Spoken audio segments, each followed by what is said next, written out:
Alright everybody, before we start the video, please navigate down, hit that subscribe button, make sure you ding that notification bell as well.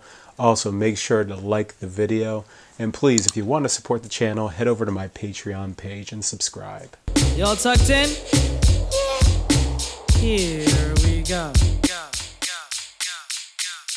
Hey everybody, DJ Lou here from Paris Creative, and this one is going to be a Storytime-like presentation. And sorry for the background change. I'm actually on vacation right now in North Carolina, and I wanted to go over my previous wedding from just a couple days ago, and talk about how some of my preparations from previous weddings had actually gotten me through this wedding, and how probably one of the most important things you'll ever have as part of your arsenal as a mobile or wedding DJ. And that is being flexible, to be able to think on your toes, to come up with solutions and then execute them. Again, just a couple days ago, I pull up to the venue. I've already worked there before, so I touch base with the owner, and we start talking about the schedule of the couple. And immediately there's a small conflict. The couple had an idea of being down there a bit earlier. So we started talking about that, and they agreed that they could easily do that. And I actually had to go back to the couple and tell them that, what seemed to be part of their idea, they would need to have me for a little bit longer. They were totally fine with that. We already had it in my plan in my mind now. I was going to be doing an additional hour of overtime at least. And I knew at that point I would be having two separate locations for my setup. So I decided to have in one part of an area that was going to be serving both cocktail and dinner time, that I would set up one of my laptops instead of just using my Soundcraft, so that way I can do a little bit more creative blending with music through virtual DJ, and then set up my secondary setup down in this area. Well, I also knew that it was kind of cloudy that day. We had some rain. And while the radar looked clear, first, of course, I made sure that there was a tent down there, which she definitely provided.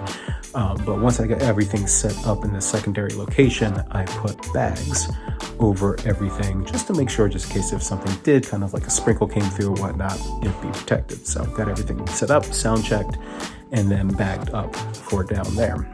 So we're at cocktail. At this point, the couple gets married. I'm not doing the ceremony as part of this. As they're coming up, I start my cocktail hour. Everything's great till the second song. And I noticed on virtual DJ that it showed like about 2 seconds of a song in the waveform, and then that was it. And I was like, oh, great, corrupt song, no big deal. I just clicked on for the next one, and it did the same thing.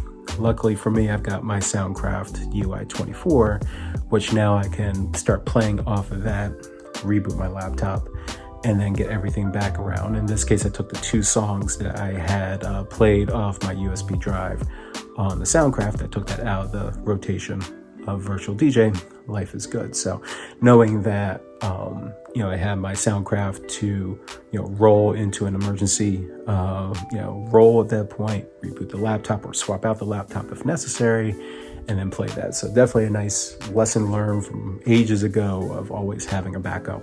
And in this case, having the Soundcraft, it allows me to immediately play something with minimal to zero interruption. So got that rebooted.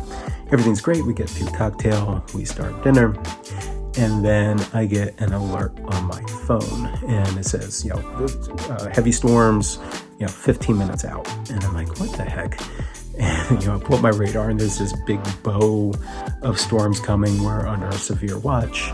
And now I'm thinking, okay, now I've got my equipment down in this area. And while it's generally protected, it's not 100%. And so I'm concerned about that. I run back down, make sure everything's tightened up as much as I can, because there's no way I'm going to be able to collapse everything in time before the storm starts. This is also butting up right around the time where toasts would be happening. I immediately informed the couple, that a storm is going to be coming. Do they want to have a toast right away before this started? And they're like, let's just wait it out. So I told them I'm going to go down to my equipment, check things out. The storm starts a quick burst of lots of energy. It didn't last too long, last probably about 20 minutes or so. But the power briefly went out, but kicked back on from the generator. Well, that only lasted, I want to say 10 minutes or so into it, where the generator died. And unfortunately, staff couldn't get back up to running more than a couple seconds. So we decide we're going to still do toast. We're going to do it by candlelight. So the photographer definitely got a whole different type of view than what he was expecting. We were able to get toast done. I'm running on UPS power. In this configuration, I have my Maui 5 Go's, which are battery powered to begin with. I can run many hours on those. And with my UPS, I had around 90 minutes to start. So power's still out. We decide we're going to do our first dances and all that, but it's getting dark out now. So we have an idea of bringing candles out to the outside. So it gives a real, cool ambiance to that. Just as we're getting ready to kick that off, staff got the power working. So I was like, okay, well, why don't we do this? We got our first dances and everything done. I'm going to go collapse my equipment down on the main site since it's, a slush, puddle down there now. Let me grab that, then I can set up my console so I can spin and do some mixing. So I do that, get everything set up on that. I get about 10 minutes or so into my dance segment. And I should say dance segment in quotes because, of course, we really can't dance really a whole lot. So let's call it toe tapping. In this case, thank you, COVID in 2020. And power goes out again. Generator basically shook itself dead. Staff continues to work on the generator for a while. I have about 12 minutes of runtime at that point on it. I basically mix out 2 more songs on my controller, and then I know that I need to switch back over to my laptop so this way I can conserve power. So I end up going with my final solution of laptop into the Maui 5 Go, so we would have music. I played all the music we had already planned out for my Play of Possibles and some of the things I had already done, so that was already there. People, again, we can't do a whole lot of dancing or anything anyways, but with the power out, with the storm that had gone through, and to top all this off, when the storm came through, and it took us a while to find out, but a tree had gone down at the beginning of the drive coming up into us, like a private drive, so nobody would be able to leave. So power is out. We can't leave.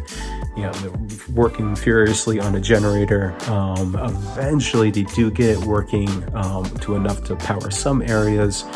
But at that point, we're at pretty much at the end of the night at that point. What does all this have to do with everything that's, this video? Flexibility. Being able, to have my battery backup kick in when necessary so the music isn't interrupted in that regard. And having 90 minutes of power definitely gave me a lot of flexibility to be able to make some choices, to be able to do some things, go ultimately to my last plan once I ran out of power in that. But if I didn't have that before, we would just not be anywhere. If I didn't have my Maui 5 Go speakers, we wouldn't have any sound in that at all. Definitely one of my best investments between my digital mixer, the Maui 5 Go's. Great investments. I can't stress enough. But between all that, again, is the flexibility. It's the initial coordination with the couple and the venue owner to make sure that, we're all on the same page. We know exactly what's going to be going on during the event, and then changing as necessary. As the storm's coming, are we going to change the time of toasts and all that? Power's out. How are we going to retool the schedule in such a way to get all our important stuff out of the way so that way we can work around the parameters of what we've got, here. And then again, having the equipment to be able to do so. All these are just, I think, a super critical aspect of what a wedding DJ and a mobile DJ needs to have. It's more than just spinning music. It's more than even some just of the pre-planning. It's being able to think on your feet. It's being able to coming up with scenarios, to have the proper equipment and then be able to, execute those as flawlessly as possible. And luckily, I got a great 5-star review from my couple this weekend, and it's setting up all these prior relationships, earning their trust, thinking on your feet, being flexible, having the proper equipment to do what you need to do. All these things are super important as a mobile DJ. So be flexible, everybody. Be safe, everybody, in 2020. I hope everybody has enjoyed this video.